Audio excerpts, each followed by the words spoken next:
We're at a destination for lighting. We have a lighting scene that I want to talk about what I would look for on how I would light this small scene up and what I would do, what my thought process is going into it. So the first thing I like to do is take a step back and really take in the entirety of the scene and look and see first viewing angles and then what I really want to draw attention to, what I want my focus to be on.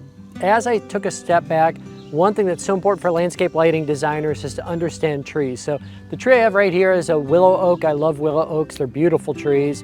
They grow large, really great expanse to them, fairly dense when they're young. This one, fortunately, has been limbed up well. We have a red oak just to the left of us, some cryptomerias, and a pretty little shed behind us. So a beautiful little scene. There's a patio off the house that we're looking at. And what I would do on this tree here is really going to depend on, obviously budget. That's usually the biggest constraint. Most of the time what you're going to see is somebody putting a light fixture 12 inches off the tree and just putting a light on the tree, which gives you some light, but it really doesn't define the tree and give it in its full depth. I would like to pull that light further back out. In fact, I would like to be about 48 inches off this tree as a minimum, and I'd like 3 to 4 lights. If I had my way, I would have well lights put in about 4 feet off and put them in each corner as a square. Second option would be a triangle, and we do 3 lights. That would be my ideal option, but that's gonna cost a lot more. One thing that well lights do is the light comes out of the fixture and it goes in all directions, so we're able to get further out into the branches. If we're using regular uplights, which is what most of the time our customers are going to choose because of cost, I'm gonna pull the fixture as far back off without it being hit by the edge line here. So I don't want to put it right on the edge. I want to have it a little bit in, but as far back as I can get it, because even doing that, I'm going to miss some of these branches. The other thing that I would like to do is some downlighting. This tree's small, so putting lights into the trunk with the amount of growth that's going to take place over the next 15 years, there's going to be a lot more maintenance. So a hanging light might be a better option because I want to get out into the branches over here and put light on either side. What that's going to do is keep it from looking like a tree that's floating in darkness, but tying it into the ground and really stabilizing the entire scene. The other thing that I would recommend is looking up into the tree, and in this tree we have a lot of dead branches, small ones. So it's always great to partner with an arborist or take some horticultural classes. We teach it at ILI. But that's one thing, is going up and trimming all the dead branches out of it because they're not going to light up well. And there's either dead branches or sucker branches that absorb a lot of light, and we want to avoid all of that. If I had free range to do whatever I want, I would have 4 well lights around it, 2 lights hanging down, lighting up the groundwork around this tree, trimming up the inside. My second option would be the 3 lights inside of the bed, and then obviously hoping to keep those down lights, and then if I had to take anything out, I'd take the 2 down lights out and just have the 3 lights. I believe that the 3 lights are going to give you a much fuller effect. If we just do 2 on the sides, it's still going to look good. There's not going to be someone that drives by and says, that doesn't look right, but the 3 is going to give us light on all sides, similar to the design intentions when we're lighting a flagpole.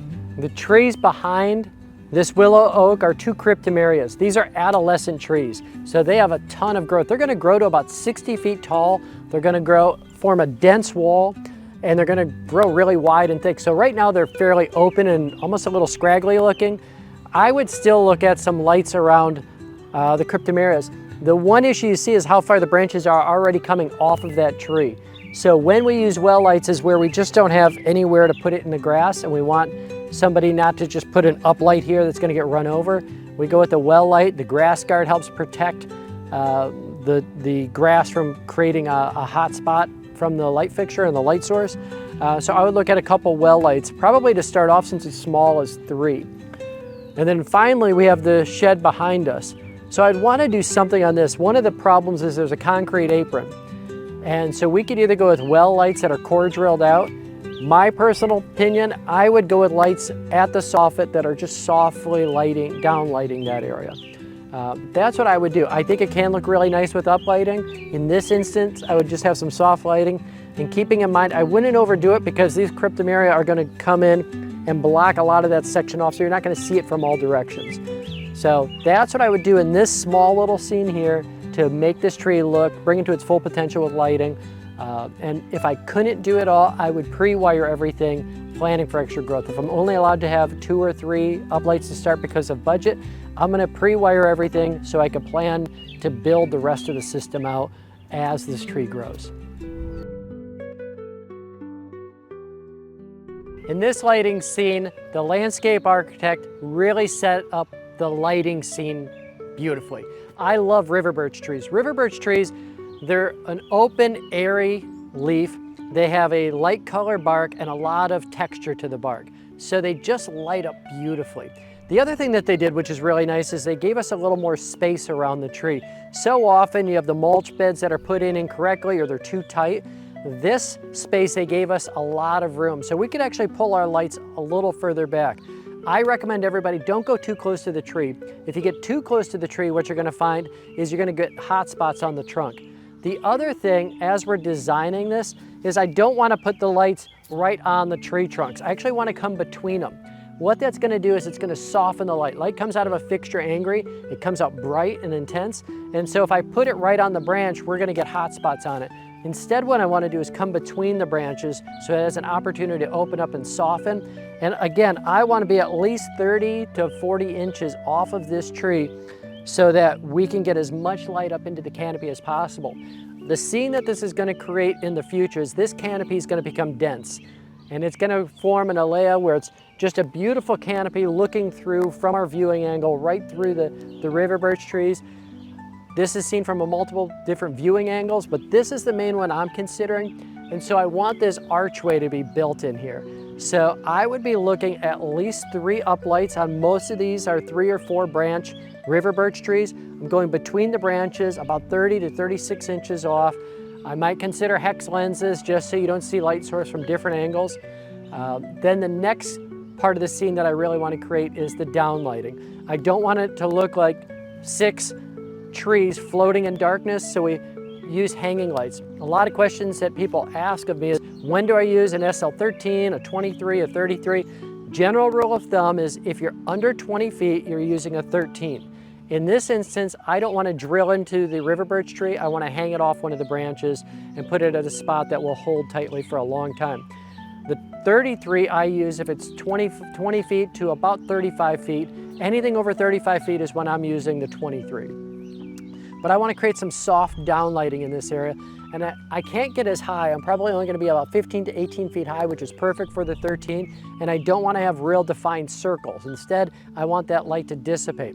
So we designed the SL13 to give as much dissipation as possible, and I want to keep the light not going into the street, in the parking area, which doesn't look as nice, but I want to keep it into the green area and allow them to, really light up the bedding and everything else we would want in here, tie the tree in. In this lighting scene, we want to go soft to start with. What I love about the adjustable luminaire that we designed is that I could start off at a low level.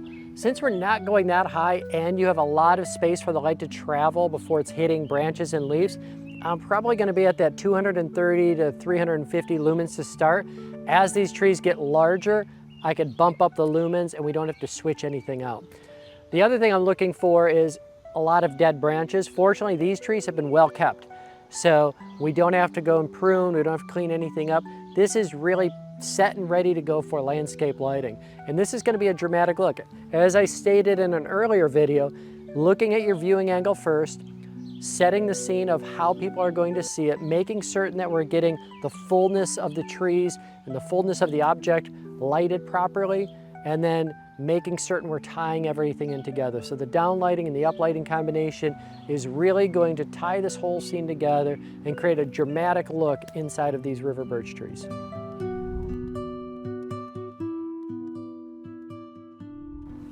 We have a scene here. It's the entrance to a clubhouse, and I want to talk about what I would do on design. The first thing I like to do is step back and take in the entire scene. Then I want to actually direct my client's eyes to what I want them to see and what I want to attract them to. So right here, we have a saucer magnolia, a beautiful butterfly bush. We have a Coosa dogwood behind us, a scraggly looking pine tree. a beautiful walkway and a beautiful entrance and home. The other thing we have is a wonderful stone bench and a wood bench. So what I want to do is I want to create the scene. The first thing is I look at the structure of the building itself. What I want to do is create a very consistent backlighting on that. By doing that, I'm creating really the backdrop of the entire scene and having lighting that is very evenly spaced, where we're not really able to see where the light source is coming from, but just an even spacing of lighting. I'm usually going to be 16 to 18 inches off of this structure, using SLO1s at a lower lumen level, typically in that 230 to 330 lumens. It doesn't need to be too bright. On the saucer magnolia, I'm going to have at least 2 uplights on it. I would like 3. Keep in mind some of the glare guards that may be needed for that. The pine tree I'm going to ignore. I'm just going to ignore it. It just doesn't light up beautifully, and I think it's going to look better if it's silhouetted, where we're not drawing attention to it, but we use the backdrop lighting of the structure, and you'll be able to see the pine tree behind it without calling a lot of attention. And then we have the Coosa dogwood. That's another beautiful tree that has great flowers on it. So we have 2 flowering trees anchoring either side of this walkway. And by doing all of this, I'm going to minimize the number of path lights needed, if any at all. My goal is to not have path lights here, especially in an area that gets high traffic, because the kids ride bikes in them, the landscapers hit them, everything happens to them. They stand out and they don't look as natural as if we could either have some down lighting put on it or use indirect lighting. On this bench scene, just to my side, we have the beautiful butterfly bush. I would look to see if I could get some light underneath the bench just to softly welcome people in. Maybe some soft lighting in the bushes right behind it, and then light up the butterfly bush behind it. So that's going to be a pretty scene just off to the side. But by staggering this on either side, I'm doing a similar design what we do in path lights, where we stagger them, but using objects to direct and guide somebody to the entranceway. And finally, I want the entrance to be the final point of destination where we're bringing our eyes to, because we want people to feel comfortable getting out of their cars, walking up the pathway to traverse it safely. There's no changes in elevation, so we're safe on that. But provide enough lighting so people feel comfortable as they're coming from the parking area to the entrance of the clubhouse. So with this scene here, on my design side, I'm not concerned with the number of luminaires or the number of fixtures. In fact, it's going to be quite a few fixtures in order to get that beautiful even lighting on the house and to light up these trees properly from all the different angles. What I'm most concerned about is the softness, to have a space that feels inviting. And that's not going to be done with big commercial lighting or too bright of lighting. That's actually going to create intensity. We want it to feel warm and welcoming, that people could feel comfortable, have enough light to see where they're going, which we don't need a lot of light to see where we're going at night if there's some lighting in there. And we want to create the backdrop that it looks like the lighting has always been there, like it was designed and the building was designed with this lighting in mind. So by lighting this structure and lighting this landscaping in the way I described, it'll feel like this lighting should have always been there.